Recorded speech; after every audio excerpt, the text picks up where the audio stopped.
결혼 4년 차를 맞이한 민수와 혜린 부부는 서울 강서구의 작은 아파트에서 맞벌이 생활을 이어가고 있었습니다. 38살의 민수는 중견 IT 기업에서 팀장으로 일하며 안정적인 수입을 벌어들이고 있었죠. 35살의 혜린은 광고 대행사에서 프로젝트 매니저로 근무하며 바쁜 나날을 보내고 있었습니다. 겉으로 보기에는 평범하고 평온한 부부의 일상이었지만 최근 들어 민수의 마음속에는 미묘한 불안감이 자리 잡기 시작했습니다. 아내 혜린이 예전과는 조금씩 달라지고 있다는 느낌을 지울 수가 없었던 거예요. 처음에는 사소한 변화들이었습니다. 혜린은 외근이 잦아졌다며 저녁 늦게 귀가하는 날이 부쩍 늘어났어요. 주말에도 회사 일이 있다며 아침 일찍 나가는 경우가 많아졌습니다.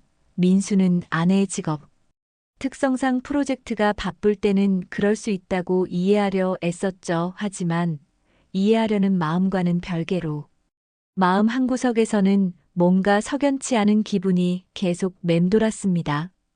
특히 혜린이 집에 있을 때도 휴대폰을 항상 화면이 보이지 않게 뒤집어 두는 모습이 신경 쓰이기 시작했어요.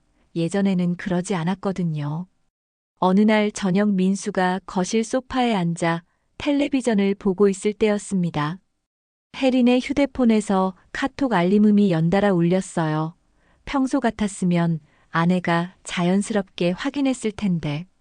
그날따라 혜린은 샤워를 하느라 자리에 없었습니다. 민수는 무심코 테이블 위에 놓인 휴대폰을 바라보았죠.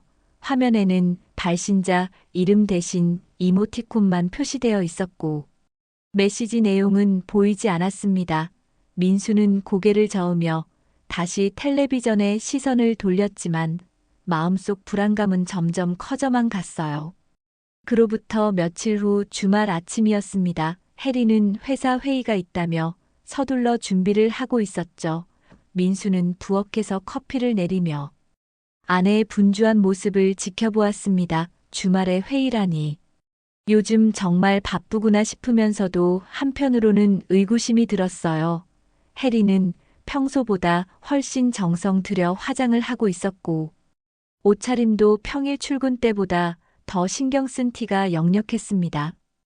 회사 회의에 그렇게까지 신경 쓸 필요가 있을까 하는 생각이 스쳐 지나갔죠. 하지만 민수는 아무 말도 하지 않았습니다. 괜한 의심일 수도 있다는 생각에 스스로를 다독였거든요. 그러던 어느 월요일 아침이었습니다. 민수는 평소보다 조금 일찍 일어나 출근 준비를 하고 있었죠. 혜린은 이미 일어나 거실에서 가방을 챙기고 있었습니다. 민수가 양치를 마치고 거실로 나왔을 때 혜린은 급하게 화장실로 향하며 가방을 책상 위에 활짝 열어둔 채로 두고 갔어요. 민수는 책상 위에 놓인 회의 자료 몇 장이 눈에 띄었습니다. 아내가 가방에 넣으려다 깜빡한 것 같았죠. 친절하게 챙겨주려던 민수는 가방 쪽으로 다가가 자료를 집어들었습니다. 그런데 바로 그 순간 가방 안에서 뭔가가 툭 하고 바닥으로 떨어졌어요. 민수는 무심코 고개를 숙여 떨어진 물건을 바라보았습니다. 그것은 남성용 트렁크 팬티였죠. 검은색 천에 허리밴드 부분에 유명 브랜드 로고가 선명하게 새겨진 속옷이었습니다. 민수의 머릿속이 순간 하얘졌어요. 그 속옷은 분명 자신의 것이 아니었습니다. 민수는 그런 브랜드의 속옷을 입어본 적도 없었고 사이즈도 자신의 것보다 작아 보였죠. 손이 떨리기 시작했습니다. 아내의 출근 가방 안에서 왜 남자 속옷이 나온 걸까요? 머릿속으로는 온갖 생각이 스쳐 지나갔지만 민수는 애써 침착함을 유지하려 애썼습니다. 바로 그때 화장실 문이 열리며 혜린이 나왔어요. 혜린은 민수가 손에 들고 있는 검은 속옷을 보자마자 얼굴이 하얗게 질렸습니다. 잠시 동안 정적이 흘렀죠.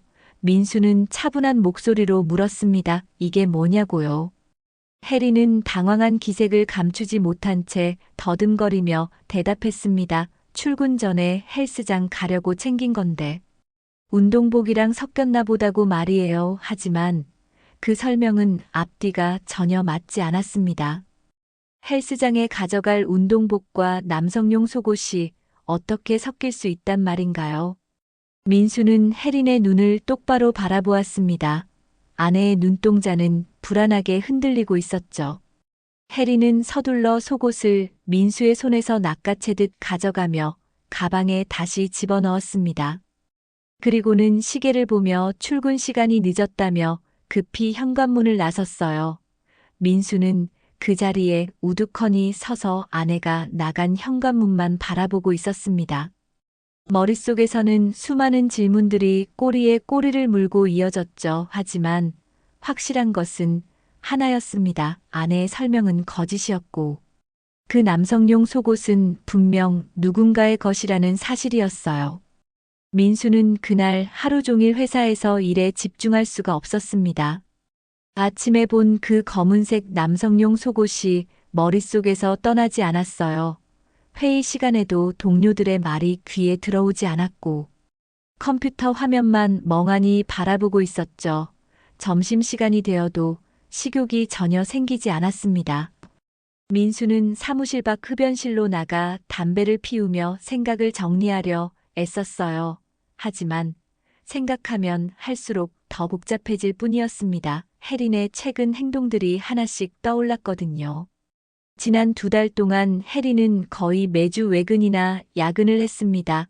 평일 저녁 8시 이전에 집에 들어온 날이 손에 꼽을 정도였어요. 주말에도 긴급 회의니 클라이언트 미팅이니 하며 나가는 일이 잦았죠. 민수는 처음에는 아내가 승진을 앞두고 있어서 더 열심히 일하는 거라고 생각했습니다. 실제로 혜린은 작년 말 팀장 승진 대상자 명단에 올라 있었거든요. 그래서 민수는 아내를 응원하는 마음으로 집안일도 더 많이 하고 저녁 식사도 혼자 해결하며 배려해왔어요. 하지만 오늘 아침 발견한 그 속옷은 모든 것을 다르게 보이게 만들었습니다. 민수는 담배를 끄고 사무실로 돌아와 자리에 앉았어요. 그리고 조용히 혜린의 최근 행동 패턴을 떠올려 보기 시작했죠. 외근이 잦아진 것도 이상했지만 더 이상한 건 혜린의 외모 변화였습니다. 최근 몇 주 사이 혜린은 평소보다 훨씬 화장을 진하게 하고 다녔어요. 새로운 옷도 자주 샀고 헤어스타일도 바꿨습니다. 민수가 예쁘다고 칭찬하면 혜린은 어색하게 웃으며 회사에서 이미지 관리가 중요하다고 둘러댔죠. 민수는 휴대폰을 꺼내 혜린과의 최근 대화 내역을 살펴보았습니다. 대부분이 짧은 메시지들 뿐이었어요. 저녁 먹고 올게, 회의 늦어져, 먼저 자, 내일 아침 일찍 나가야 해. 이런 식의 간단한 통보성 메시지들이었죠. 예전에는 그렇지 않았는데 말입니다. 결혼 초기만 해도 혜린은 점심시간마다 민수에게 메시지를 보내며 오늘 뭐 먹었냐? 저녁에 뭐 먹을까 같은 소소한 대화를 나누곤 했거든요. 하지만 최근 몇 달간은 그런 대화가 거의 사라졌습니다. 퇴근 시간이 되자 민수는 서둘러 집으로 향했습니다. 혜린보다 먼저 집에 도착한 민수는 거실을 천천히 둘러보았어요. 뭔가 단서가 더 있을지도 모른다는 생각이 들었죠. 하지만 함부로 아내의 물건을 뒤지는 건 옳지 않다는 생각도 동시에 들었습니다. 민수는 소파에 앉아 고민에 빠졌어요. 이런 식으로 의심하며 사는 게 맞는 건가 싶었죠. 하지만 그 속옷은 명백한 증거였습니다. 헬스장 운동복과 섞였다는 혜린의 설명은 누가 봐도 말이 안 되는 변명이었어요. 저녁 9시가 넘어서야 혜린이 집에 도착했습니다. 민수는 저녁을 차려놓고 기다리고 있었죠. 혜린은 피곤한 표정으로 가방을 내려놓으며 인사를 건넸어요. 민수는 최대한 평소처럼 대답하며 저녁 먹으라고 말했습니다. 두 사람은 식탁에 마주 앉았지만 대화는 거의 없었어요. 혜린은 휴대폰을 계속 확인하며 밥을 먹었고 민수는 그런 혜린을 가만히 지켜보았습니다. 예전 같았으면 오늘 회사에서 어땠냐고 물어봤을 텐데 오늘은 그럴 기분이 아니었죠. 식사를 마친 혜리는 샤워를 하러 욕실로 들어갔습니다. 민수는 거실에 남아 텔레비전을 켰지만 내용은 전혀 머릿속에 들어오지 않았어요. 그때 혜린의 가방이 눈에 들어왔습니다. 민수는 잠시 망설이다가 조용히 일어나 가방 쪽으로 다가갔죠. 손이 떨렸지만. 민수는 가방 지퍼를 천천히 열었습니다. 안에는 서류 파일과 노트북, 화장품 파우치가 들어 있었어요. 민수는 조심스럽게 내용물을 확인했지만 아침에 봤던 그 속옷은 보이지 않았습니다. 아마 어딘가에 치워버렸겠죠. 다음 날부터 민수는 혜린의 행동을 더욱 주의 깊게 관찰하기 시작했습니다. 하지만 직접적으로 추궁하거나 따지지는 않았어요. 성급한 판단으로 괜한 오해를 만들고 싶지 않았거든요. 민수는 냉정하게 확실한 증거를 더 찾아보기로 마음먹었습니다. 만약 정말 아무것도 아닌 일이라면 스스로 안심할 수 있을 테고, 만약 뭔가 있다면 그때 가서 대응해도 늦지 않을 거라 생각했죠. 그로부터 사흘이 지난 금요일 저녁이었습니다. 혜리는 오늘도 야근이 있다며 늦게 들어올 거라고 문자를 보냈어요. 민수는 퇴근 후 집 근처 마트에 들러 장을 보고 집으로 돌아왔습니다. 주차장에 차를 세우고 짐을 내리려는데 옆에 주차된 혜린의 차가 눈에 들어왔죠. 혜린이 야근이라며 회사에 있다고 했는데 차는 집 주차장에 그대로 있었던 겁니다. 민수는 이상하다는 생각이 들었어요. 회사까지 대중교통으로 가기에는 너무 불편한 거리였거든요. 민수는 장바구니를 들고 집으로 올라가지 않고 다시 주차장으로 내려왔습니다. 혜린의 차에 다가가 창문 너머로 안을 들여다보았어요. 조수석 쪽 바닥에 뭔가 하얀 천조각 같은 게 보였죠. 민수는 차 문을 열고 그것을 집어들었습니다. 면 소재의 하얀 손수건이었어요. 그런데 손수건에는 헤어 제품 특유의 끈적한 질감이 묻어 있었습니다. 민수는 손수건을 코에 가까이 대보았죠. 남성용 헤어 왁스 냄새가 확실했습니다. 민수는 그 손수건을 주머니에 넣고 차 안을 더 살펴보았습니다. 뒷좌석에는 아무것도 없었지만 조수석 서랍을 열어보니 영수증 몇 장이 구겨진 채로 들어 있었어요. 민수는 영수증들을 하나씩 펼쳐보았습니다. 대부분 주유소나 편의점 영수증이었지만 그중 한 장이 눈길을 끌었죠. 강남에 있는 호텔 로비 라운지 카페 영수증이었습니다. 날짜는 지난주 수요일 오후 2시였고 금액은 35,000원이었어요. 커피 2잔 값치고는 꽤 비싼 금액이었죠. 민수는 휴대폰을 꺼내 그 호텔 이름을 검색해 보았습니다. 강남역 인근의 고급 비즈니스 호텔이었어요. 로비 라운지는 프라이빗한 분위기로 유명한 곳이라는 리뷰들이 보였습니다. 민수는 혜린의 카드 사용 내역을 확인해 볼 필요가 있다고 생각했죠. 부부 공동 통장은 따로 있었지만 혜린은 개인 카드도 사용하고 있었거든요.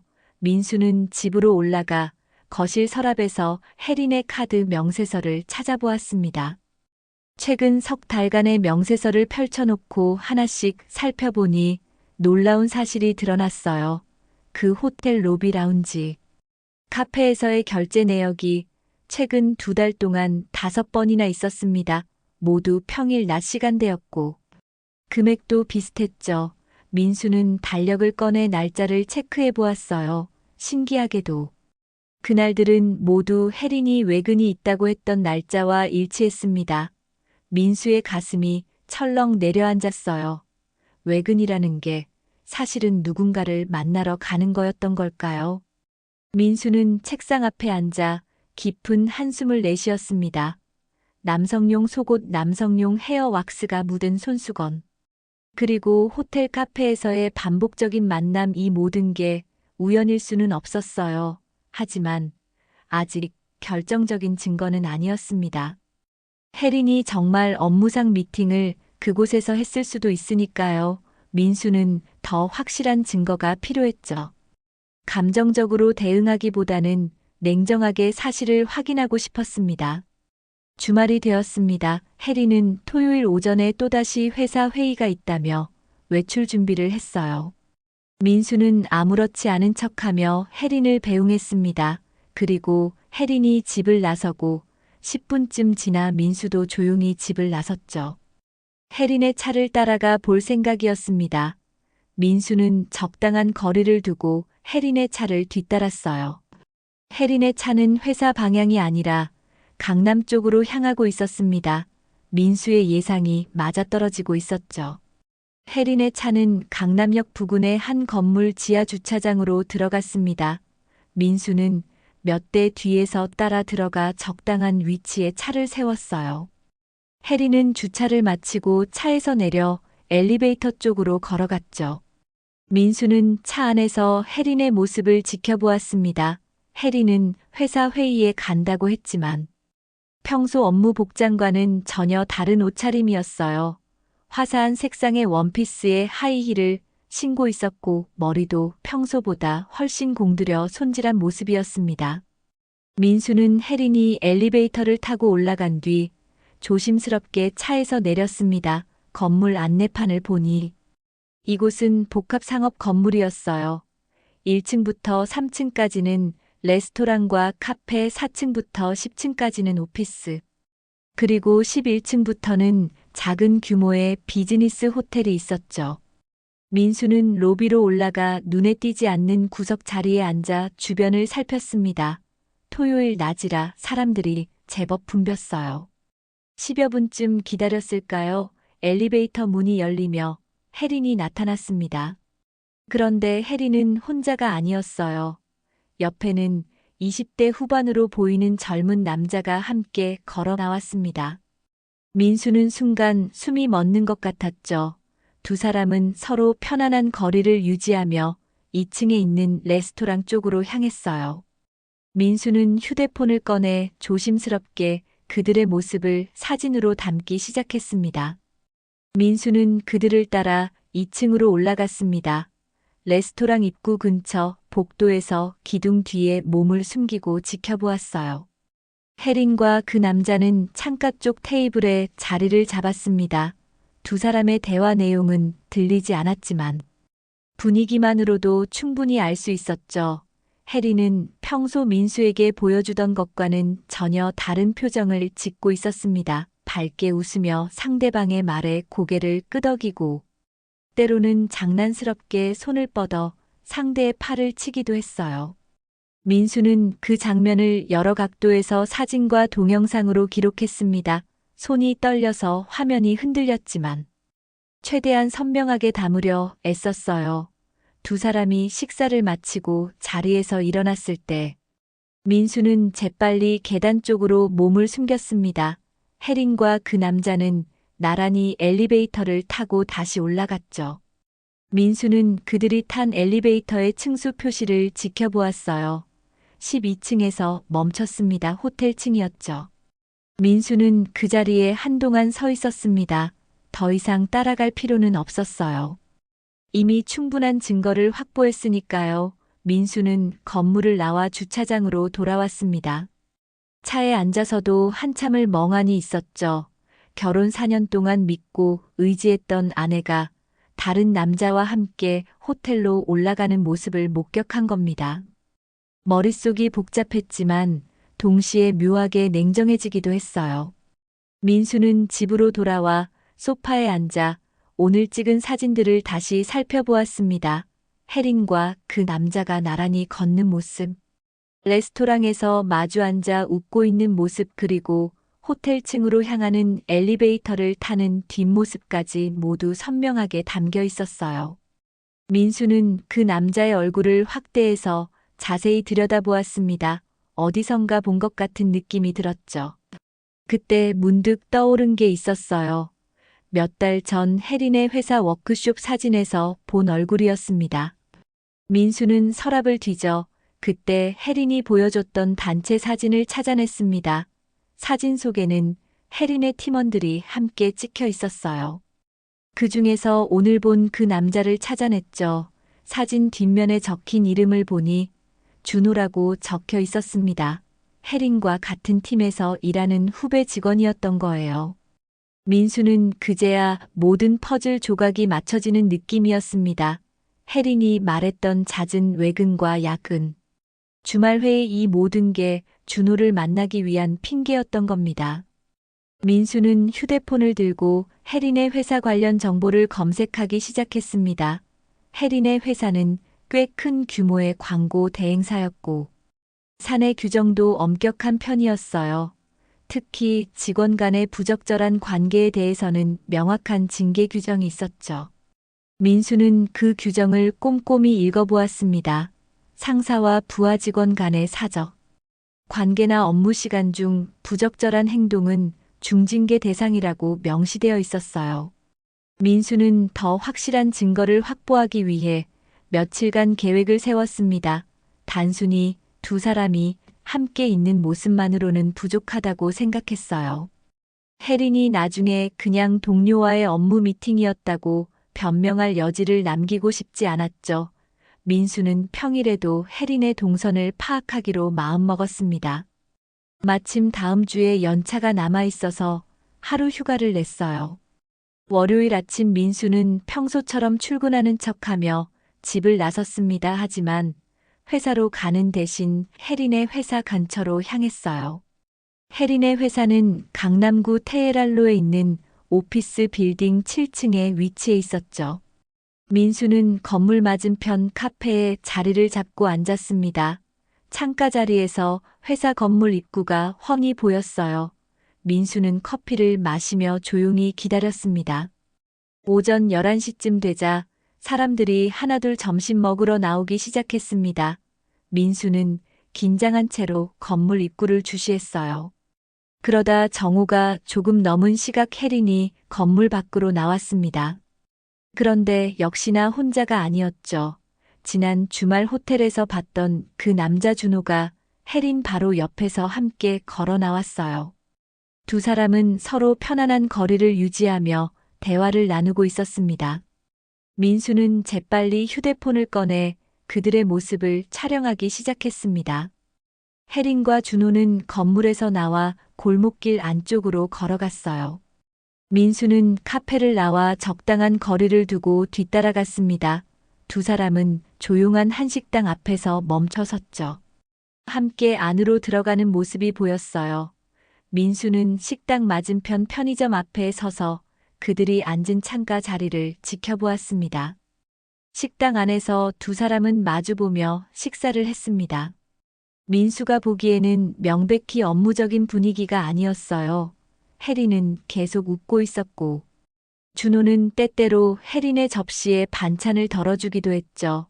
두 사람 사이의 친밀한 분위기가 창문 너머로도 확연히 느껴졌습니다. 민수는 그 장면을 여러 각도에서 사진으로 남겼어요. 날짜와 시간이 명확히 찍히도록 화면 설정도 확인했습니다. 점심 식사를 마친 두 사람은 다시 회사로 돌아갔습니다.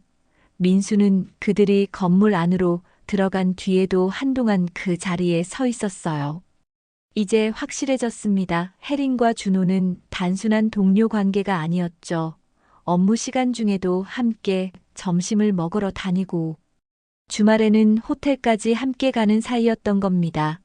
민수는 깊은 한숨을 내쉬며 차로 돌아왔어요. 그날 저녁집에서 민수는 노트북을 켜고 혜린의 회사 인트라넷 주소를 검색했습니다. 물론 로그인은 할 수 없었지만 외부에서 접속 가능한 게시판은 있었어요. 민수는 그 중에서 익명 게시판을 찾아냈습니다. 직원들이 익명으로 회사 내 이슈나 불만을 올리는 공간이었죠. 민수는 게시판을 천천히 읽어내려가다가 눈길을 끄는 글 하나를 발견했습니다. 글은 일주일 전에 올라온 것이었어요. 제목은 같은 팀. 선후배의 부적절한 관계에 대한 제보였습니다. 내용을 읽어보니 구체적인 이름은 없었지만 상황 설명이 매우 자세했어요. 최근 몇 달간 특정 팀의 과장급 여직원과 대리급 남직원이 업무 시간에 자주 단둘이 외출하고 주말에도 함께 다닌다는 목격담이 적혀 있었죠. 댓글에는 그게 누군지 다들 알 것 같다는 반응들이 달려 있었습니다. 민수는 그 글을 캡처해서 저장했습니다. 이제 단순히 민수만 아는 사실이 아니라 회사 내에서도 소문이 퍼지고 있다는 증거였어요. 민수는 지금까지 수집한 모든 증거를 정리하기 시작했습니다. 가방 속에서 나온 남성용 속옷, 차 안에서 발견한 헤어 왁스 묻은 손수건 호텔 카페 결제 내역 주말 호텔 방문 사진 평일 점심 식사 사진 그리고 회사 익명 게시판의 글까지 모두 하나의 폴더에 모았죠. 그날 밤 해리는 또다시 야근이라며 밤 10시가 넘어서야 집에 들어왔습니다. 민수는 거실에서 책을 읽는 척하며 해린을 맞이했어요. 해리는 피곤한 표정으로 인사를 건넨 뒤 샤워를 하러 욕실로 들어갔습니다. 민수는 해린이 벗어놓은 가방을 힐끗 바라보았어요. 이제는 그 가방 속에 무엇이 들어있을지 궁금하지도 않았습니다. 이미 충분한 증거가 있었으니까요. 민수는 마지막 퍼즐 조각을 맞추기 위해 준호에 대한 정보를 더 수집하기로 했습니다. 해린의 회사 홈페이지를 살펴보니 팀 소개 페이지에 직원들의 간단한 프로필이 올라와 있었어요. 준호의 프로필을 찾아보니 입사 3년 차 대리였고 디지털 마케팅 전문가라고 소개되어 있었죠. 해린과 같은 팀에서 여러 프로젝트를 함께 수행하고 있다는 내용도 있었습니다. 민수는 준호의 이름으로 SNS를 검색해 보았어요. 검색 결과 준호의 인스타그램 계정을 찾아냈습니다. 계정은 비공개가 아니어서 누구나 볼 수 있었어요. 민수는 준호의 게시물들을 하나씩 살펴보기 시작했습니다. 대부분 일상적인 사진들이었지만 최근 올라온 게시물 중 하나가 민수의 시선을 사로잡았죠. 2달 전에 올라온 제주도 여행 사진이었습니다. 호텔 객실 욕실 거울 앞에서 찍은 셀카였는데 준호가 입고 있는 옷차림이 눈에 들어왔어요. 사진 속 준호는 상의를 벗은 채 거울 앞에 서 있었습니다. 그리고 하의로 입고 있는 속옷이 바로 민수가 해린의 가방에서 발견했던 그 검은색 트렁크 팬티와 똑같은 디자인이었어요. 브랜드 로고의 위치와 색상, 허리밴드의 패턴까지 완벽하게 일치했습니다. 민수는 그 사진을 확대해서 자세히 살펴보았죠. 의심의 여지가 없었습니다. 해린의 가방 속에 있던 속옷은 준호의 것이었던 거예요. 민수는 그 게시물의 날짜를 확인했습니다. 2개월 전 6월 중순이었어요. 그때가 바로 해린이 회사 워크숍으로 제주도에 다녀온 시기였죠. 민수는 그때를 떠올려 보았습니다. 해린은 이틀간의 일정이라며 금요일 아침 일찍 출발해서 토요일 저녁에 돌아왔었어요. 돌아와서는 워크숍이 너무 빡빡해서 힘들었다고 말했었죠. 하지만 실제로는 준호와 함께 제주도에서 시간을 보냈던 겁니다. 민수는 준호의 인스타그램을 더 살펴보았습니다. 제주도 사진 외에도 여러 장소에서 찍은 사진들이 올라와 있었어요. 강남의 레스토랑 한강공원, 북한산 등산로 등 다양한 곳에서 찍은 사진들이었죠. 민수는 그중 몇 장의 사진 배경을 유심히 살펴보았습니다. 그리고 놀라운 사실을 발견했어요. 한 장의 사진 뒷배경에 희미하게 찍힌 여성의 뒷모습이 해린과 매우 닮아 있었던 겁니다. 사진은 한강공원에서 찍은 것이었습니다. 준호가 셀카를 찍었는데 뒤쪽으로 벤치에 앉아 있는 여성의 옆모습이 살짝 보였어요. 그 여성이 입고 있는 옷이 해린이 자주 입던 베이지색 바람막이 점퍼였습니다. 머리 스타일과 체형도 해린과 일치했죠. 민수는 그 사진의 날짜를 확인했어요. 한 달 전 토요일이었습니다. 그날 해린은 친구를 만난다며 오후에 외출했었죠. 결국 친구가 아니라 준호를 만나러 간 거였던 겁니다. 민수는 모든 증거를 하나의 파일로 정리했습니다. 시간 순서대로 배열하니 해린과 준호의 관계가 얼마나 오래되었는지 명확하게 드러났어요. 적어도 2달 전부터 시작되었고 점점 더 대담해지고 있었습니다. 처음에는 회사 근처에서 조심스럽게 만났다면 최근에는 주말 호텔까지 함께 가는 수준이었죠. 민수는 이제 더 이상 지켜볼 필요가 없다고 판단했습니다. 민수는 변호사 사무실을 알아보기 시작했습니다. 인터넷으로 가정문제 전문 변호사를 검색해서 상담 예약을 잡았어요. 이틀 뒤 목요일 오후 상담 시간을 예약했죠. 민수는 그동안 모은 모든 증거를 USB에 담아 준비했습니다. 사진, 동영상, 영수증, SNS 캡처, 익명 게시판 글까지 빠짐없이 정리했어요. 목요일 오후 민수는 변호사 사무실을 찾아갔습니다. 40대 중반으로 보이는 여성 변호사가 민수를 맞이했어요. 민수는 차분하게 상황을 설명하며 증거 자료들을 보여주었습니다. 변호사는 자료들을 꼼꼼히 살펴보더니 고개를 끄덕였죠. 충분히 불륜을 입증할 수 있는 증거들이라고 말했습니다. 특히 호텔 방문 사진과 SNS 속옷 사진의 일치는 매우 강력한 증거라고 평가했어요.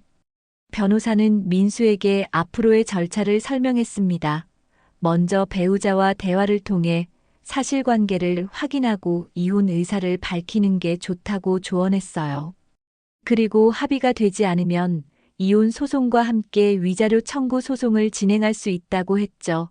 민수가 가진 증거라면 위자료 청구에서도 유리한 위치에 있을 거라고 말했습니다.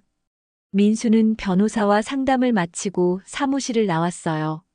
이제 혜린과 마주할 준비가 되었습니다. 그날 저녁 민수는 혜린에게 문자를 보냈습니다. 오늘은 일찍 들어와서 저녁 같이 먹자고요. 혜린은 알겠다고 답장을 보냈어요. 저녁 7시쯤 혜린이 집에 도착했습니다. 민수는 이미 식탁에 저녁을 차려놓고 기다리고 있었죠. 두 사람은 마주 앉아 저녁을 먹기 시작했어요. 민수는 최대한 평온한 표정을 유지하려 애썼습니다. 곧 있을 대화를 위해 마음을 가다듬고 있었죠. 식사를 마친 후 민수는 혜린에게 거실 소파에 앉자고 말했습니다.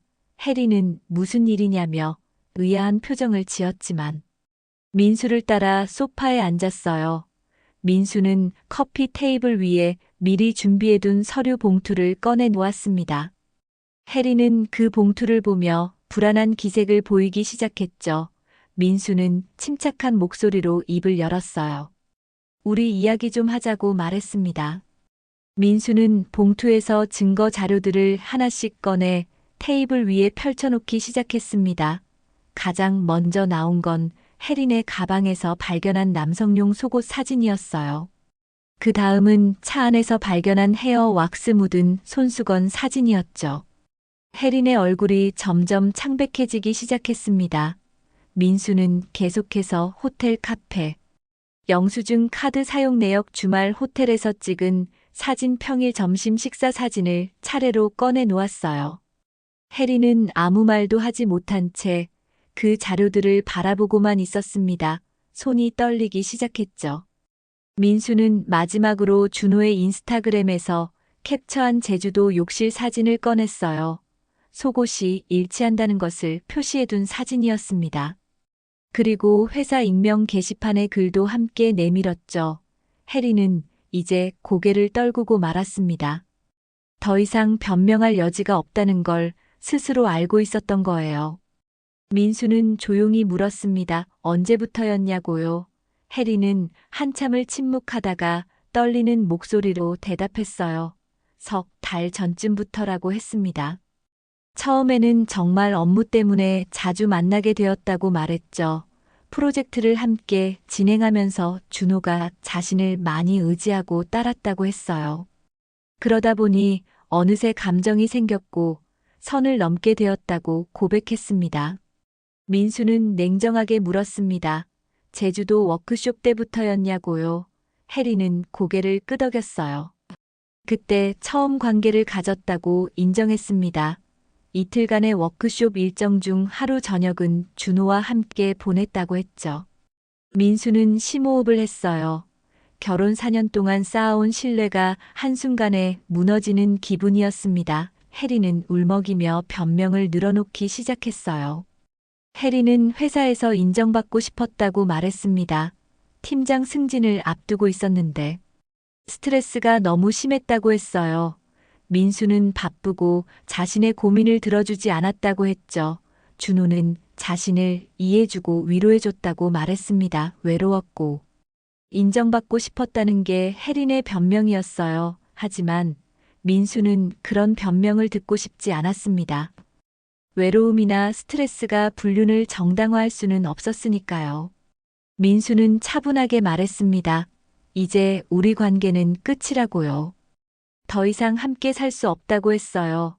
혜리는 울면서 용서해달라고 애원했습니다. 다시는 그러지 않겠다고 잘못했다고 빌었죠.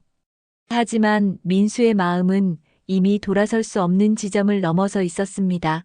민수는 내일부터 별거를 시작하자고 말했어요. 그리고 정식으로 이혼 절차를 밟겠다고 통보했습니다. 혜리는 주저앉아 울기 시작했습니다. 하지만 민수는 더 이상 흔들리지 않았어요.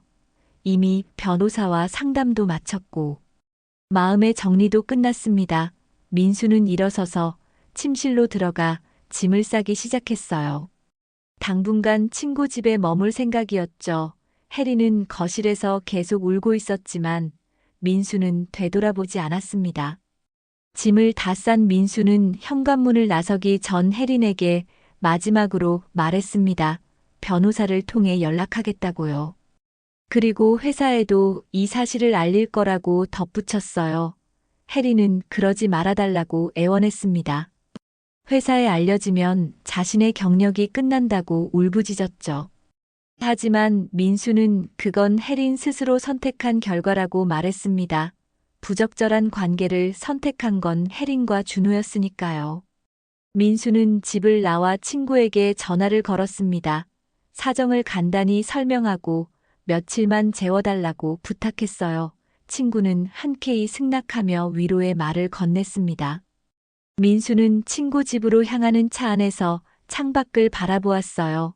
마음이 복잡했지만 동시에 후련한 기분도 들었습니다.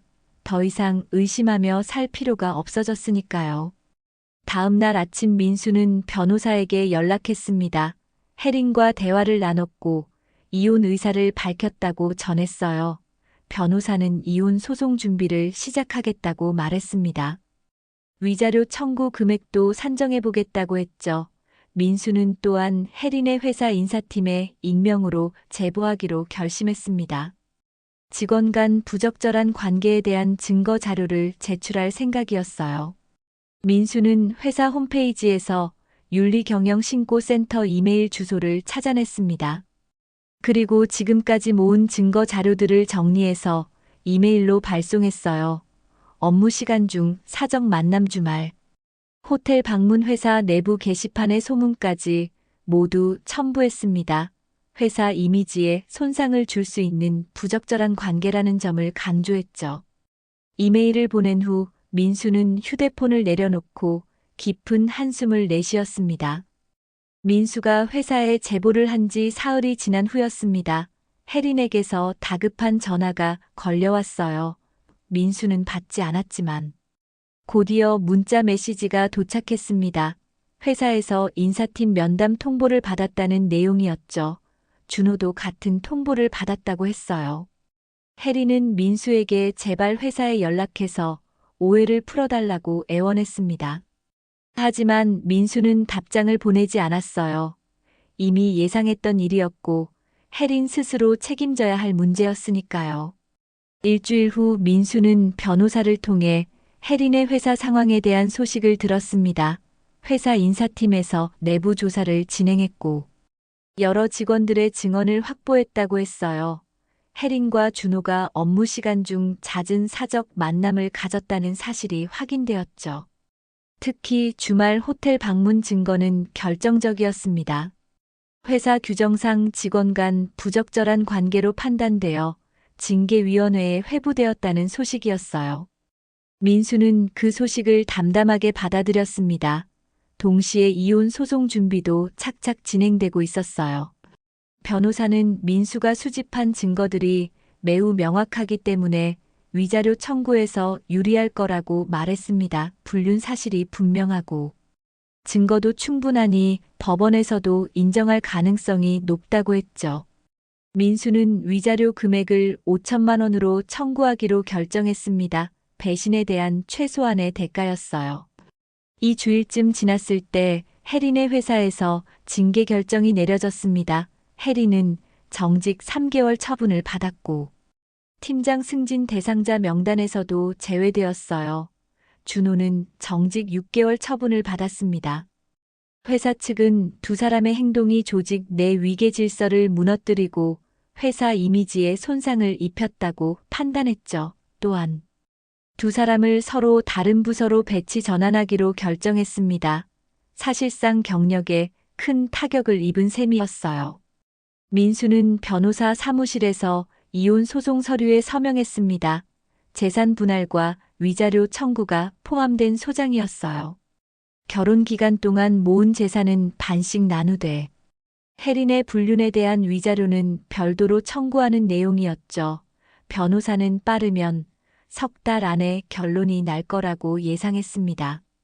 혜린 측에서 불륜 사실을 부인하기 어려우니 합의 가능성도 있다고 했어요. 한 달쯤 지나 혜린의 변호사에게서 연락이 왔습니다. 혜린이 이혼과 위자료 지급에 합의하겠다는 의사를 밝혔다고 했어요. 다만 위자료 금액을 3천만 원으로 조정해 줄 수 없겠냐는 제안이었죠. 혜린은 회사에서 정직 처분을 받아 수입이 끊긴 상태라 5천만 원을 한꺼번에 마련하기 어렵다고 했습니다. 민수는 하루 동안 고민한 끝에 3,500만 원에 합의하기로 했어요.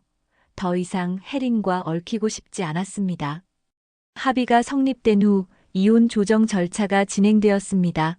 법원에서 민수와 혜린은 마주 앉았어요. 석 달 만에 보는 얼굴이었죠. 혜린은 많이 야윈 모습이었습니다. 눈가에는 다크서클이 짙게 자리 잡고 있었고 표정도 어두웠어요. 조정위원 앞에서 두 사람은 이혼 조건을 최종 확인했습니다. 재산은 반씩 나누고 혜린은 민수에게 위자료 3,500만 원을 지급하기로 했죠. 조정이 끝나고 법원을 나서는 길에 혜린이 민수를 불렀습니다. 민수는 걸음을 멈추고 혜린을 돌아보았어요. 혜린은 눈물을 글썽이며 정말 미안하다고 말했습니다. 모든 게 자신의 잘못이었다고 인정했죠. 민수는 아무 대꾸도 하지 않았어요. 이제 와서 사과를 듣는다고 해서 달라질 건 아무것도 없었으니까요. 민수는 고개만 끄덕이고 돌아섰습니다. 2달 후 이혼이 정식으로 확정되었습니다.